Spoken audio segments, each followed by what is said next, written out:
الحمدللہ رب العالمین والصلاۃ والسلام علی رسول الکریم۔ آج کا موضوع جو ہے موضوع بیان توحید ہے۔ اللہ تعالیٰ مجھے توفیق عطا فرمائے کہ میں ٹھیک طرح سے بیان کر سکوں،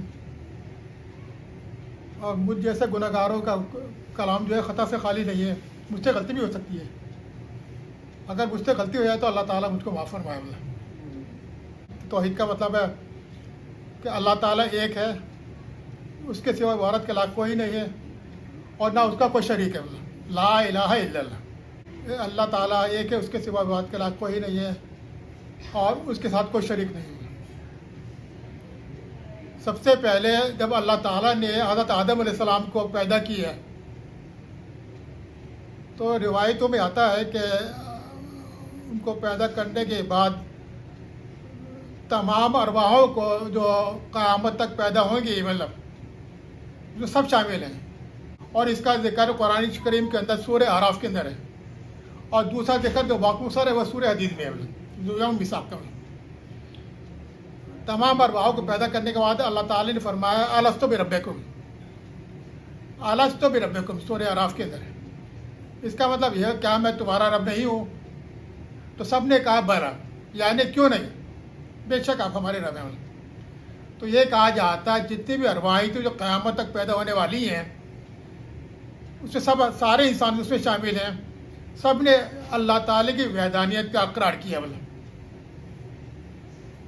اور یہ بھی روایت میں آتا ہے کہ سب سے پہلے ہمارے سرکار دو عالم احمد مصطفیٰ محمد صلی اللہ علیہ وسلم کی روح مبارک نے اقرار کیا، سب سے پہلے حضور صلی اللہ علیہ وسلم نے بلا کہا، یعنی کیوں نہیں۔ اس کے بعد تمام پیغمبروں کی الواحوں نے، تمام جتنے مومنین تھے، مسلمان تھے، کافرین تھے، سب نے مطلب بلا کہا کہ کیوں نہیں۔ میرے کہنے کا مطلب یہ ہے، یہ توحید کا جو اقرار ہے اللہ تعالی نے بہت ہزاروں سال پہلے آدم علیہ السلام کو جب پیدا کیا تھا اسی وقت دے دیا تھا۔ اس کے بعد جو ہے لوگوں کے اندر دونوں کے ذہن میں تبدیلی پیدا ہوئی، کچھ لوگ مسلمان ہوئے، مومنین ہوئے، اللہ پر ایمان لے کر آئے، وہ اپنے اس عہد پر قائم رہے، اور لیکن کچھ لوگ جو ہے کافر ہوئے، مشرکین ہوئے، مطلب اور قیامت تک ایسے ہوتے رہے گا کہ مومنین بھی ہوں گے، مسلمان بھی ہوں گے، اور کافر مشرکین بھی ہوں گے، مطلب وہ اللہ تعالیٰ کے ساتھ شرک بھی کریں گے، مطلب وہ مشرکین ہوں گے، مطلب قیامت ایسے ہوگا۔ اب جیسا جس کے تقدیر میں ویسا ہوتا رہے گا۔ مطلب آج کل بھی ایسے ہی معاملہ ہے کہ کروڑوں کی تعداد میں مومنین بھی ہیں، مسلمان بھی ہیں، ان کے علاوہ مشرکین بھی ہیں، کافرین بھی ہیں۔ میں کر رہا ہوں قرآن کریم کی ایک آیت ہے سورہ یونس کی، مطلب اللہ تعالیٰ فرماتا ہے اگر تمہارا رب چاہتا تو سب کے سب سارے انسان جو ہے سب ایمان لے آتے، مطلب سورہ یونس کی آیت ہے۔ اب یہ اللہ سب سے بہتر جانتا ہے، بہت سے معاملات ایسے ہیں کہ ان کو صرف اللہ تعالیٰ جانتا ہے، ہماری عقل وہاں تک کام نہیں کرتی، ہم سوچ نہیں سکتے، کو ہمارا علم جو بہت محدود ہے۔ اللہ کے بعد اللہ کے رسول جو سب سے بہتر جانتے ہیں، مطلب کیونکہ سرکار دو علیہ وسلم کی حدیث نے فرمایا کہ جتنا اللہ تعالیٰ کو میں جانتا ہوں تم نہیں جانتے۔ تو بہت سی باتیں ایسی ہیں کہ وہ پوشیدہ ہیں، راز کی باتیں ہیں، اللہ نے جو بھی فرمایا ہے ان کے متعلق اللہ سب سے بہتر جاننے والا ہے۔ ہماری عقل ہم جو سمجھ جو وہاں تک نہیں پہنچ سکتی۔ مطلب ایسا نہ ہو کہ ہم کوئی غلط بات کہہ دیں اور وہ اللہ کی ناراضگی کے بن جائے۔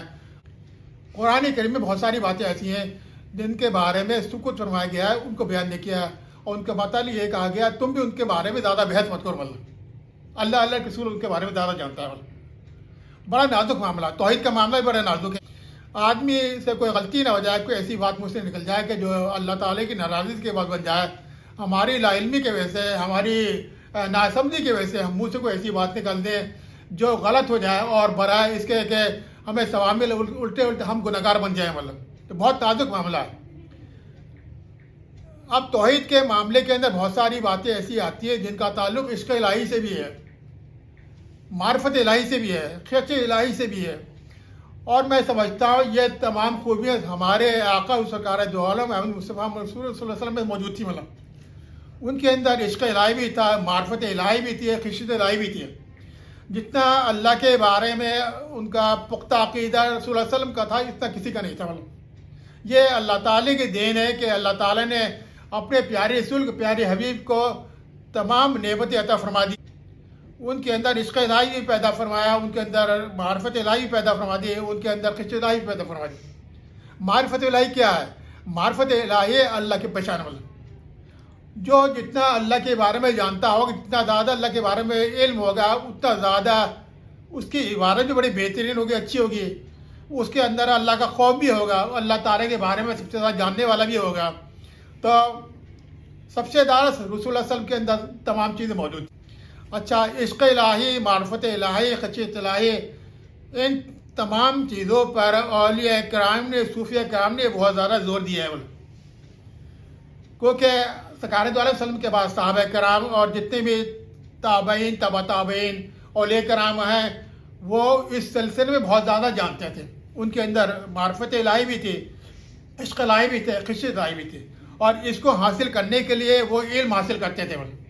اولیاء کرام کا معمول تھا کہ اپنا علاقہ، اپنا ملک چھوڑ کے دور دور تک وہ اس کوشش میں رہتے تھے کہ ہم کو کسی طرح سے علم حاصل ہو جائے، احادیث کا علم حاصل ہو جائے اور معرفت الہی ہمیں حاصل ہو جائے.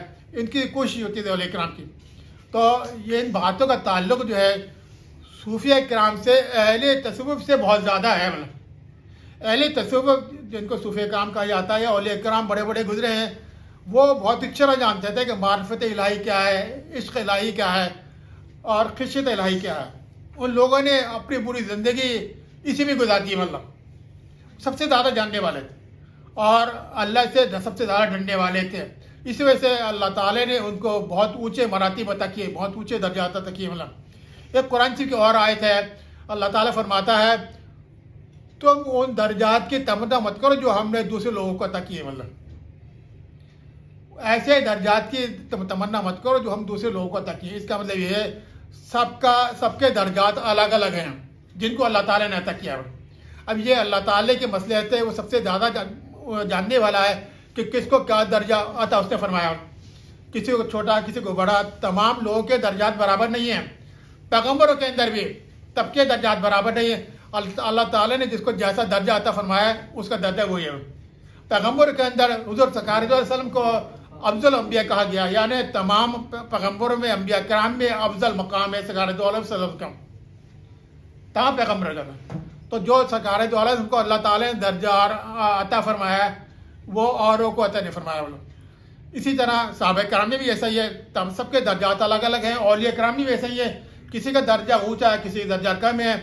یہ اللہ تعالیٰ کی مشیت اور اس کی مصلحتیں ہیں کہ اس نے اپنے محبوب بندوں کو درجات الگ الگ عطا فرمایا.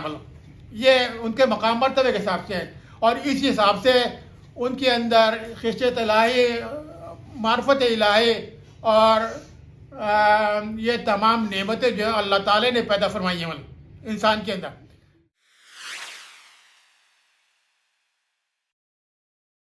اللہ تعالیٰ نے جو عشق الہی کا درجہ ہے، محبت اور عشق کا درجہ ہے، وہ صرف انسانوں کو دیا ہے اور ان کو فرشتوں کو نہیں ملائی.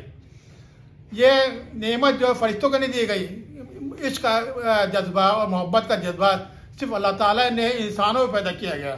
یا دوسرے جن ہیں ان کے اندر بھی ہے بہت سے، لیکن فرشتوں میں یہ بات پیدا نہیں ہے. اور اس کے علاوہ اللہ تعالیٰ نے جس کو چاہا، نباتات ہے، جانور ہے، پرندے، ان کو اندر بھی اس کا درجہ پیدا کیا.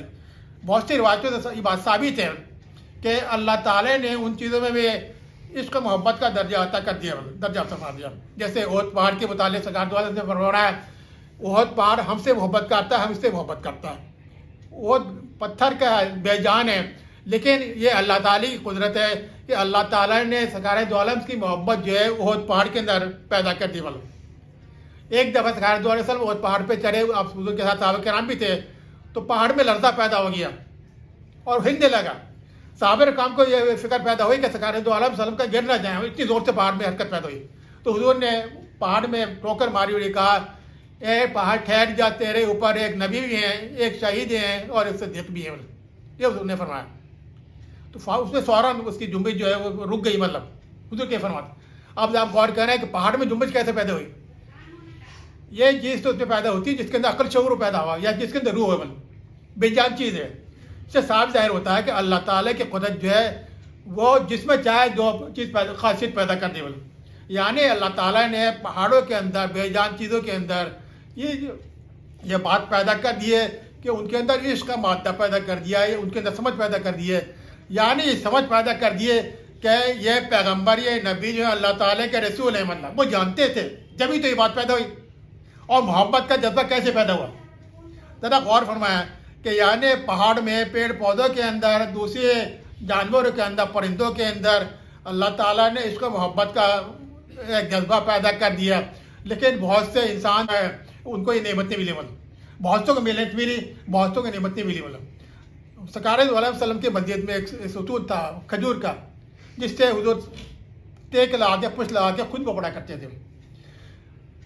کسی نے کہا حضور اگر آپ کہیں تو ہم آپ کے لیے ایک ممبر بنا دیں لکڑی کا، والا اس سے بیٹھ کر آپ ابا ارشاد فرمایا کریں. حضور نے کہا بہت اچھی بات ہے. جب وہ ممبر تیار کیا گیا لکڑی کا تو حضور نے اس ستون کو جو کھجور کا ستون تھا بالکل خشک سوکھا ہوا اس کو چھوڑ کے حضور ممبر پر تشریف لائے، واقف بننے شروع کر دیا. تو جیسے حضور وہاں سے ادھر تشریف لائے تو ستون بہت زور سے رونا شروع کر دیا. ستون نے اس کے اندر رقت تاری ہو گئی، گریہ کرنا شروع کر دیا.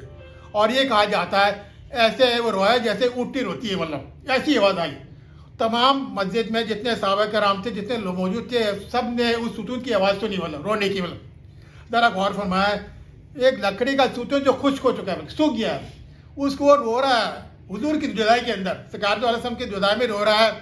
اور اس کو یہ برداشت نہیں ہوا کہ حضور وہاں سے چھوڑ کر لکڑی کے جو ممبر جو تیار کیا اس پہ حضور چلے جائے. حضور کی جدائی میں رونا شروع کر دیا اس نے. اور حضور نے فرمایا یہ روایت ہے کہ میں نے پھر اس کو اپنے سینے سے لگایا، اس کو دلاسا دیا، اور اگر میں ایسا نہیں کرتا تو قیامت تک وہ روتا رہتا ہے. ستون جو ہے لکڑی کا ستون جو ہے. ذرا غور فرمایا اللہ تعالیٰ کی قدرت ہے. اللہ تعالیٰ نے کھجور کے خوش تنے کے اندر جو سوکھا ہوا ہے یہ استعداد پیدا کر دی کہ اس کے اندر گریہ طاری ہو گیا رسول اللہ علیہ وسلم کی جدائی کی وجہ سے، سرکار علیہ وسلم کی وجہ سے. تو ایک ستون جو حضور کے فراق میں رویا. تو کسی صحابی نے فرمایا کہ حضور ہم زیادہ مستحق ہیں کہ ہم آپ کے فراق میں روئیں، آپ کو یاد کر کے روئیں. اب یہ جہاں تک اس کی بات آتی ہے شرک کی اور اس کی بات آتی ہے توحید کی بات آتی ہے تو یہ بات ہے شرک نہیں ہے. اللہ تعالیٰ نے یہ پیدا کی ہے جانوروں کے اندر، پیڑوں کے اندر، پودوں کے اندر، یہاں تک کہ پتھروں کے اندر یہ اللہ تعالیٰ نے استعداد پیدا کر دی کہ ان کو بھی عشق اور محبت کا جذبہ پیدا کر دیا اور جدائی کا فرق ان کو بھی محسوس ہوتا ہے.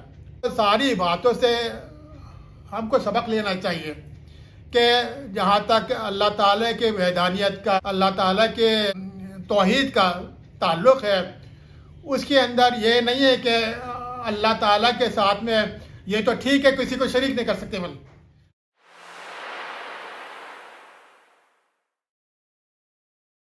قرآن شریف میں لکھا ہوا ہے کہ کفر کافر کو اور جو مشرک ہے اللہ تعالیٰ کی شرک کرنے والا ہے اس کی بخشش نہیں ہوگی، وہ جہنمی ہیں، ان کے لیے جہنم مقرر کر دی گئی ہے. اس کے علاوہ جس کو اللہ تعالیٰ چاہے گا معاف کر دے گا. شرک کو اللہ تعالیٰ معاف نہیں کرے گا، کفر کو اللہ تعالیٰ معاف نہیں کرے گا. اس کے علاوہ شرک اور کفر کے علاوہ جس کو چاہے گا اللہ تعالیٰ بر رحیم و کریم اس کے گناہوں کو معاف کر دے گا. لیکن اللہ تعالیٰ نے قرآن شریف میں یہ بات ارشاد فرما دی ہے کہ شرک کرنے والے کو، کفر کرنے والے کو اللہ تعالیٰ معاف نہیں کرے گا. یہ فرمایا کہ ان کے لیے جہنم کی آگ جو تیار کر رکھی ہے. اسی طرح جو لوگ اللہ کی آیتوں کا انکار کرتے ہیں ان کے لیے بھی اللہ تعالیٰ نے فرما دیا ہے کہ جس نے میری آیتوں کا انکار کیا ہے میں نے اس کے لیے جہنم کی آگ تیار کر رکھی ہے. بالکل نہیں. انکار قرآن شریف کا انکار کا مطلب ہے کہ اللہ تعالیٰ کے انکار. اللہ تعالیٰ ایسے آدمی کی بخشش نہیں کرے گا کہ جو اللہ تعالیٰ کی قرآن شریف میں آیتوں کا انکار کرے. آج کل بہت سارے شیطان ایسے پیدا ہو گئے ہیں جو قرآن کریم کا انکار کر رہے ہیں، قرآن شریف کی آیتوں کا انکار کر رہے ہیں، اس میں شک شبہ پیدا کرتے ہیں کہ اس میں یہ غلط ہے، یہ ہے، ایسی باتیں کرنے والے پیدا ہو گئے ہیں. یہ سارے جہنمی ہیں اور جب ان کا حشر ہوگا، جب مریں گے تو قبر میں ہی ان کا عذاب شروع ہو جائے گا اور اس کے بعد جہنم کے اندر ان کو، جہنم کی آگ میں ان کو ڈالا جائے گا. اس کا عذاب چکھیں گے جو انہوں نے اس دنیا میں قرآن شریف کی آیتوں کا جنہوں نے انکار کیا وہ اپنی آنکھوں سے دیکھ لیں گے کہ ان کا حشر کیا ہوگا. اس دنیا میں حشر برا ہوگا، قبر میں بھی حشر برا ہوگا اور قیامت میں اور آخرت میں بھی ان کے لیے جو انہوں نے قرآن کریم کی آیتوں کا انکار کیا ان کے لیے جہنم کا عذاب تیار رہے گا. یہ ہے. تو اللہ تعالیٰ شرک کو اور کفر کو برداشت نہیں کرے گا، اس کا انجام جو ہے وہ جہنم ہے. شرک اور کفر یہ جو ہے بالکل ممنوع ہے ہمارے دین کے اندر. اس سے ہر مسلمان کو بچنا چاہیے. مطلب اللہ تعالیٰ ہمیں اس سے محفوظ رکھے کہ ہم سے کبھی بھی اپنی زندگی میں شرک نہ ہو، کفر نہ ہو، اور جو اللہ تعالیٰ کا حکم ہے، اللہ کے رسول کا حکم ہے، ہم اس پہ ہمیشہ اپنے آخری سانس تک اس کے اوپر ہم ثابت قدم رہے. مطلب ہمارا ایمان جو ہے مضبوط رہے. ہمیں کوشش کرنی چاہیے، اللہ تعالیٰ دعا مانگنی چاہیے کہ مرتے دم تک اللہ تعالیٰ نے جو ہم کو جو ایمان کے نعمت ادا کی ہے وہ مرتے دم تک قائم رہے، اور ہمارا خاتمہ جو ہے ایمان پر ہو، اللہ کے توحید پر، اللہ کی وحدانیت پر ہو. ہم زندگی میں کبھی بھی اللہ کی نافرمانی نہیں کریں، اللہ کے رسول کی نافرمانی نہیں کریں، ہمارا خاتمہ بالخیر ہو. تمام اولیاء کرام، تمام پیغمبر، تمام مومنین کی دعا یہی ہوتی ہے کہ ہمارا خاتمہ بالخیر ہو اور ہم سے کبھی بھی اللہ تعالیٰ کی نافرمانی نہ ہو.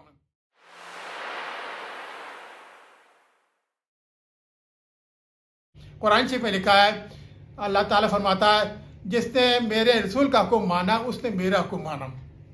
اور اللہ تعالیٰ فرماتا ہے کہ میرے رسول کی اطاعت کرو اور میری اطاعت کرو. اطیع اللہ و اطیع رسول، یعنی اللہ تعالیٰ فرماتا ہے کہ اللہ کی اطاعت کرو اور اللہ کے رسول کی اطاعت کرو. قرآن شریف میں لکھا ہوا ہے جس نے میرے رسول کا حکم مانا اس نے میرا حکم مانا. یعنی رسول اللہ کی کا حکم جو ہے وہ اللہ تعالیٰ کا حکم ہے.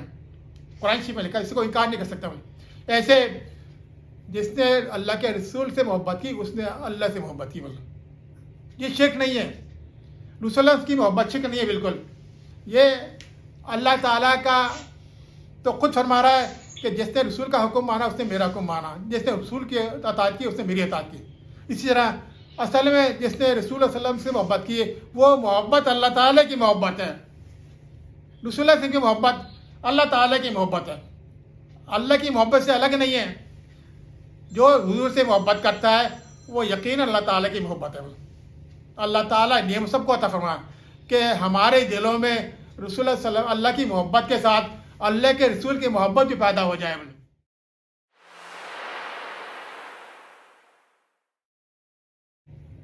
آپ تعجب کریں گے کہ سرکار دو علیہ وسلم کو جب معراج نصیب ہوئی، سب سے پہلے حضور بیت اللہ شریف سے مکہ معظمہ سے خانہ کعبہ سے سفر کیا. حضور نے بیت المقدس، اس کو اس طرح کہتے ہیں. پھر وہاں سے آسمانوں تک حضور گئے، آسمانوں تک سفر کیا سرکار دو علیہ وسلم نے. اور یہ بہت سی روایتوں میں آتا ہے کہ بہت سے ملائکہ نے، جس میں جبریل علیہ السلام، میکائیل علیہ السلام، حضرت اسرافیل علیہ السلام شامل ہیں، انہوں نے یہ تمنا کی کہ ہمیں کسی طرح سے رسول اللہ صلی اللہ علیہ وسلم کی خدمت کا موقع مل جائے. حضرت اسرافیل علیہ السلام جب اسکار دو عالم صلی اللہ علیہ وسلم کی معراج میں تشریف لے گئے تو انہوں نے فرمایا کہ مجھے کئی ہزار سال پہلے مجھے یہ بات معلوم ہوئی تھی کہ سرکار دو علیہ وسلم کو معراج نصیب ہو، آسمانوں کو تشریف لائیں گے. اور انہوں نے یہ تمنا کی کہ اس طرح سے رسول اللہ صلی اللہ علیہ وسلم کا مجھے دیدار نصیب ہو اور حضور کی خدمت نصیب ہو جائے. اور میں کس طرح سے حضور کی خدمت کروں، کس طرح سے حضور کا دیدار نصیب ہو. تو یہ کہا جاتا ہے، روایتوں میں لکھا ہوا ہے، بہت سی کتابوں میں لکھا ہوا ہے، اللہ تعالی نے فرمایا اے اسرافیل تم کو میں اجازت دیتا ہوں کہ مکہ معظمہ سے بیت اللہ شریف سے اور بیت المقدس تک جو ان کا سفر ہوگا اس میں تمہیں خدمت کا موقع دیتا ہوں. تو یہ کہا جاتا ہے جب سرکار دو علیہ وسلم براق پر سوار ہوئے، حضرت اسرافیل علیہ السلام نے، اللہ تعالیٰ کے بڑے مقرب فرشتے ہیں، انہوں نے حضور کی خواہشہ برداری کی. مطلب یعنی حضور کی وہ جو تھی گدی تھی براق کی، اس کو سہارا دیا، اپنے کندھوں پر اٹھا لیا. اسی سلام میں یہی کہا جاتا ہے، بہت سی روایتوں میں آتا ہے، کتابوں میں نے پڑھا ہے کہ حضور کو اس وقت بڑی شرمندگی محسوس ہوئی. شرمندگی کیوں ہوئی؟ حضور نے کہا کہ ان کی عمر اتنی زیادہ ہے، ان کی سفید داڑھی ہے، سب سے زیادہ عمر تھی ان کی کی. تو ان کو شرمندگی کے ساتھ ہوا اور یہ کہا کہ تو حضرت اسرائیل علیہ السلام نے کہا حضور آپ کو معلوم نہیں، میں تو آپ یہ بڑے فراغ میں تھا، اللہ تعالیٰ سے اجازت لیے میں نے ہزاروں سال کی عبادت کے بدلے میں یہ نعمت حاصل کی ہے کہ جو آج مجھے مل رہی ہے کہ آپ کی خدمت کا موقع مل رہا ہے اور آپ کی خدشہ برداری کا موقع مل رہا ہے، آپ کی جو گدی ہے اس کو مجھے اپنے کندھے میں روکنا ملا ہے. یہ مجھے بہت بڑی نعمت ملی ہے. ہزاروں سال کی عبادت کے بدلے میں نے اللہ تعالیٰ سے یہ نعمت مانگی ہے کہ مجھے اپنے رسول کی خدمت کا موقع عنایت کر دے. تو حضرت اسرائیل علیہ السلام نے حضور کی خواہش برداری کی. حضور کی گدی جو براق تھی اس کو سہارا دیا کندھوں پہ. اور یہ کہا جاتا ہے حضرت جبریل علیہ السلام جو سب سے زیادہ مقرب فرشتے ہیں اللہ تعالیٰ کے ملائکہ کے اندر ان کا بہت اونچا مقام ہے, انہوں نے ان کو رسول اللہ صلی اللہ علیہ وسلم نے اپنے پیچھے بٹھا لیا براق کے اوپر مکہ معظمہ سے, اور جب بیت المقدس گئے تو ان کو پیچھے بٹھا لیا. لیکن ذرا جبریل علیہ السلام کا ادب احترام دیکھیے کہ انہوں نے فوراً حضور کی تعظیم کا اور حضور کے ادب احترام کا احساس ہوا اور وہ پیچھے سے اتر گئے, نیچے آ گئے اور براق کی جو رکاب تھی اس کو پکڑ لیا. رکاب کسے کہتے ہیں؟ جس میں قدم رکھے جاتے ہیں. جو گھوڑے پہ بیٹھتا ہے اس میں رکاب ہوتی ہے, زین بھی ہوتی ہے جس کو خدشہ کہتے ہیں, جس کو سواری بیٹھ جاتا ہے. اس طرح گھوڑے کے اندر جو رکاب ڈالتی ہے اس میں قدم رکھے جاتے ہیں, پیر رکھ کر اس میں سوار کیا جاتا ہے. تو جبریل علیہ السلام کو ادب احترام کا احساس ہوا اور پیچھے سے اتر گئے, برق سے اتر گئے, وہ نیچے آ گئے اور رکاب کو سہارا دیا. تمام ملائکہ جو تھے, جلیل القدر ملائکہ جو تھے, وہ رسول اللہ علیہ وسلم کا بہت زیادہ ادب احترام کرتے تھے. معراج کے موقع پہ بھی انہوں نے ادب احترام کا مظاہرہ کیا کہ ہم سے کوئی بے ادبی نہ ہو جائے سرکار صلی اللہ علیہ وسلم کے سامنے. ان کا مقام بہت اونچا ہے. جب براق نے جب حضور تشریف رکھنے لگے تو وہ کہا کتابوں میں ذکر ہے, روایتوں میں, کہ براق نے شوقی دکھائی. جبریل علیہ السلام نے اس کو تنبیہ کی کہ تو کیا کرتا ہے, تجھے معلوم نہیں تیرے اوپر کون سوار ہونے جا رہا ہے؟ تیرے اوپر افضل الانبیاء سوار ہونے جا رہا ہے کہ تیرے اوپر آج سے پہلے ان جیسا کوئی نبی تیرے اوپر سوار نہیں ہوا. سرکار دوارا تو پہلی دفعہ تیرے اوپر سوار ہو رہا ہے براق کے اوپر. اس سے پہلے کوئی نبی تیرے اوپر سوار نہیں ہوا جیسا مرتبہ ایسا ہو جن کا سرکار دوارا صلی اللہ علیہ وسلم کا جو اللہ کے رسول کا مرتبہ ایسا مرتبہ والوں کو ایک تک سوال نہیں ہوا. تو براق نے کہا جاتا ہے روایتوں میں ذکر, براق نے کہا کہ اے جبریل میرے اوپر سختی نہ کریں, میں بھی بہت زیادہ ضرورت مند ہوں. میں 2000 سال سے فراق میں تھا, رسول اللہ صلی اللہ علیہ وسلم میرے اوپر سواری فرما جب بھی تشریف, کیونکہ میں نے سنا تھا کہ رسول اللہ صلی اللہ علیہ وسلم کو معراج نصیب ہوگی, وہ اللہ تعالیٰ ان کو آسمان میں بلایا تھا. تو مجھے بہت زیادہ یہ فراق تھا میرا, اس کی مجھے خواہش تھی کہ رسول اللہ صلی اللہ علیہ وسلم تشریف لائیں معراج پر تو میرے اوپر سواری کریں مجھے. اور یہ بھی کہا جاتا ہے کہ براق کو جب لینے جنت میں حضرت جبریل علیہ السلام گئے تو یہ براق جس پہ سوالی کے ایک کونے بیٹھا ہوا گریہ زاری کر رہا تھا, رو رہا تھا. تو جبریل علیہ السلام نے پوچھا کہ براق تو کیا بات ہے, تو کیوں رو رہا تھا, تیرے اندر یہ گریہ زاری کیوں ہے, کس بات پہ روتا ہے؟ تو براق نے کہا کہ میں ہزاروں سال سے میں نے پہلے سنا تھا کہ اللہ کے رسول جو ہیں وہ آسمانوں میں تشریف لائیں گے, تو مجھے معلوم تھا کہ براق ان کے لیے استعمال کی جائے گی, براق کو لایا جائے گا. تو میں اس لیے رو رہا ہوں کہ ایسا نہ ہو کہ آپ مجھے چھوڑ کر کسی اور براق کا انتخاب کر لیں. میں اس لیے رو رہا ہوں, یعنی میرے بجائے آپ یہاں تو بہت سارے براق جنت میں موجود ہیں, آپ مجھے چھوڑ کر کسی اور براق کو انتخاب نہ کر لیں اور میں محروم رہ جاؤں گا کارج والوں کی خدمت سے. اور وہ بھی عاشق تھا, براق عاشق تھا رسول اللہ صلی اللہ علیہ وسلم کا. اس کے اندر اللہ تعالیٰ نے حضور کی محبت پیدا کر دی, اس کو یہ فکر پیدا ہو گئی کہ ایسا نہ ہو میں محروم رہ جاؤں, اور یہاں تو بہت سارے براق جو جنت میں چل رہے ہیں اور ان کو موقع مل جائے کسی کو اور مجھے موقع نہیں ملا, تو میں اس لیے رو رہا ہوں. تو جبریل علیہ السلام نے اس کا انتخاب کر لیا. دیکھیے جس کے اندر اللہ تعالیٰ نے محبت پیدا کر دی وہ روتا ہے حضور کے فراق میں, اور یہ اس کی خواہش ہے کہ اس کو خدمت کا موقع مل جائے. سرکار دو عالم صلی اللہ علیہ وسلم میرے اوپر سواری فرمایا, تو میں اس لیے تو یہ کہا اس نے. اور یہ بھی کہا جاتا ہے کہ اللہ تعالیٰ کے رسول سے براق نے یہ بھی وعدہ لیا کہ حضور جب آپ آخرت میں جنت میں تشریف لے جائیں گے اس دنیا سے تو مجھے ساتھ وعدہ کیجیے کہ آپ بھی اس وقت بھی میرے اوپر سواری کریں, آپ کسی اور براق کا انتخاب نہیں کریں گے. دیکھیے اللہ تعالیٰ نے ان ملائکہ کے اندر بھی یہ جذبہ پیدا کر دیا ہے, حضور کی خدمت کا, عشق و محبت کا جذبہ پیدا کر دیا ہے کہ وہ اس طرح کی باتیں کرنے میں. تو رسول اللہ صلی اللہ علیہ وسلم کا مقام جو ہے مقام مرتبہ بہت اونچا ہے.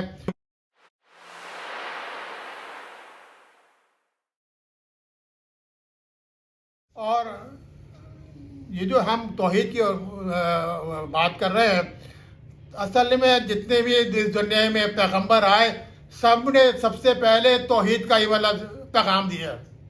تمام پیغمبر ان کا اصل مقصد توحید ہی تھا. جتنے آدم علیہ السلام سے لے کے سرکار دو عالم صلی اللہ علیہ وسلم جتنے پیغمبر آئے انبیاء کرام ہیں، کوئی پیغمبر کوئی نبی ایسا نہیں ہے جس نے اللہ تعالیٰ کی وحدانیت کا، اللہ کی توحید کا لوگوں کو پیغام نہ دیا ہو۔ سب سے پہلے یہ کہا کہ اللہ تعالیٰ ایک ہے، اللہ کے سوا کوئی عبادت کے لائق نہیں ہے اور اس کے ساتھ کوئی شریک نہیں ہے۔ اللہ کے ساتھ کوئی شریک نہیں ہے، اس کے ساتھ کسی کو شریک مت کرنا۔ لیکن اب دیکھیے ہزاروں سال کے عرصے میں جتنے پیغمبر آئے، سرکار دو علیہ وسلم تک آئے، بہت سے لوگ ایمان لائے، بہت تھوڑے سے لوگ ایمان لائے اور بہت لوگ ایمان دے کے نہیں آئے۔ بہت سے لوگوں نے اللہ کی وحدانیت کا اقرار کیا، توحید کا اقرار کیا، اور بہت سے نے اقرار نہیں کیا۔ وہ کیا کرتے رہے؟ وہ وہی بت پرستی کرتے رہے، پوجا پاٹ کرتے رہے، کفر کرتے رہے، شرک کرتے رہے، اللہ کے ساتھ شریک کرتے رہے دوسرے لوگوں کو۔ جبکہ اللہ کا پیغام یہ تھا، تمام پیغمبروں نے یہ پیغام دیا کہ اللہ کے عبادت کے اندر کسی کو شریک مت کرو۔ عبادت کے لائق صرف اللہ تعالیٰ، لا الہ الا اللہ، سب نے یہ پیغام دیا کہ اللہ ایک ہے، اس کے سوا عبادت کے لائق کوئی نہیں ہے اور اس کے ساتھ کسی کو شریک نہ کرو۔ لیکن اس کے باوجود بہت سے لوگوں نے، بہت بڑی تعداد میں کسی نے ایمان قبول کیا، پیغمبروں کی دعوت پر لبیک کہی، اور بہت سو نے ان کی دعوت کو قبول نہیں کیا اور وہ شرک کرتے رہے، کفری کرتے رہے، پوری زندگی اسی بہت بڑی تعداد ان کی اسی میں گزر گئے۔ اور یہ کہا جاتا ہے کہ ان تمام پیغمبروں کی تعداد، جو ان کی امت کی تعداد ہے، بہت تھوڑی سی تھی لیکن سب سے بڑی تعداد امت کے سرکار دو علیہ وسلم کی ہے۔ سب سے زیادہ تعداد جو ہے حضور کی امت کی، وہ حضور کی ہے، حضور کی امت کی ہے۔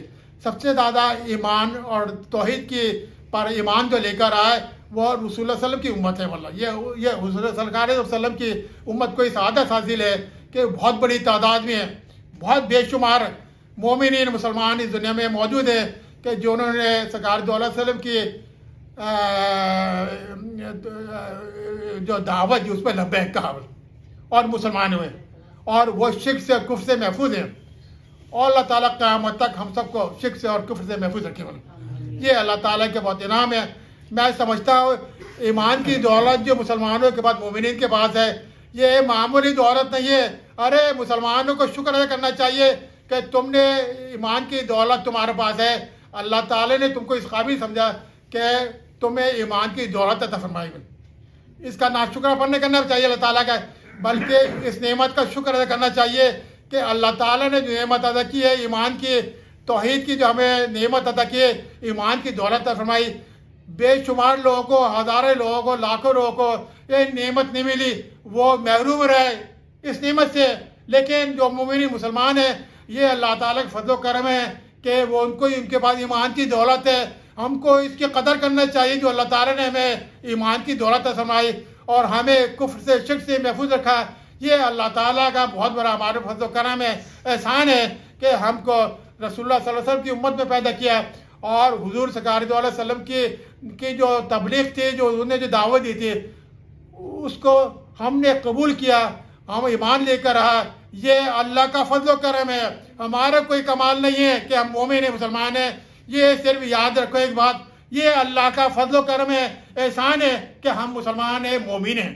ہمارا کوئی فضل، یہ ہمارا کوئی کمال نہیں ہے اس کے اندر ہم کہیں تو ہم مسلمان ہیں فخر ساتھ کہنے، نہیں، یہ اللہ کا فضل و کرم ہے کہ تم مسلمان ہو، مومنین ہو، کہ تم ایمان لے کر آئے اللہ کے رسول کے اوپر۔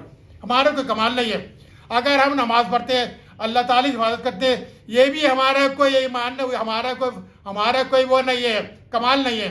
یہ نعمت بھی اللہ تعالیٰ نے ہمیں عطا فرمائی ہے کہ ہم نماز پڑھتے ہیں، روزہ رکھتے ہیں، حج کرتے ہیں، عمرہ کرتے ہیں، ہم قرآن کی تلاوت کرتے ہیں، جو بھی ہماری عبادت کرتے ہیں، یہ توفیق ہم کو اللہ تعالیٰ نے عطا فرمائی ہے۔ ہم کو اللہ کا شکر ادا کرنا چاہیے۔ اگر ہم سمجھ لیں یہ ہمارا کمال ہے، ہم بہت بڑے آدمی، نہیں، ایسی بات نہیں ہے، ہمارا کوئی کمال نہیں ہے۔ یہ نعمت اللہ تعالیٰ نے ہم کو عطا فرمائی ہے۔ یہ محض اللہ تعالیٰ کا فضل و کرم ہے، احسان ہے کہ ہمارا اللہ پہ ایمان ہے، یا اللہ کے رسول پہ ایمان ہے۔ جو اللہ کے رسول نے فرمایا اس کو ہم مانتے ہیں، جو اللہ تعالیٰ نے فرمایا ہم اس کو مانتے ہیں، دل سے اقرار کرتے ہیں اور زبان سے اقرار کرتے ہیں۔ دل سے ہم یقین کرتے ہیں، زبان سے اقرار کرتے ہیں۔ دیکھیے ایک بات ہمیشہ یاد رکھیے کہ جہاں تک اللہ تعالیٰ کی توحید کا معاملہ، اللہ کے اوپر ایمان لانے کا تعلق ہے، ایک بات میں کہنا چاہوں گا، اس میں کوئی شک شبے کی بات ہی نہیں ہے۔ ایک مومن مسلمان کے لیے